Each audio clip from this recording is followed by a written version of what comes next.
Ano yun? Good morning mga kagigil. Yan po yung pamangkin ko. Nagre-ready na pumasok. Yan, tayo naman magko-coffee tayo. Kala ko gatas. Hindi, coffee paper. Ang dami. Tapos na exam nyo. Kumusta naman? Tapos na yung Pilipino. Wala na kayo exam ngayon, di ba? Kaya kayo nakakasibilyan.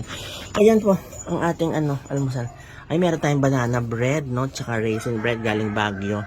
Tapos meron tayong, ayan. Meron tayong baguette. Ito yung palaman natin. Lalagyan natin mayonnaise. Ayan. Ang almusal natin. Kain na tayo. Breakfast na tayo mga kagigil. God bless you all.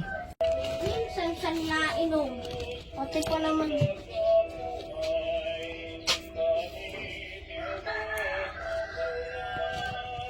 Ano kayang gagawin nyo ngayon, ano?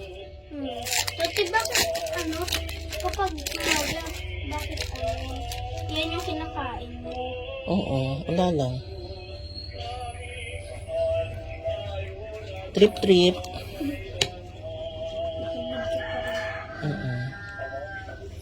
Hindi mo masyado nakikita, oh.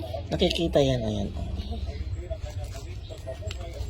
Ayan, ang ating sandwich.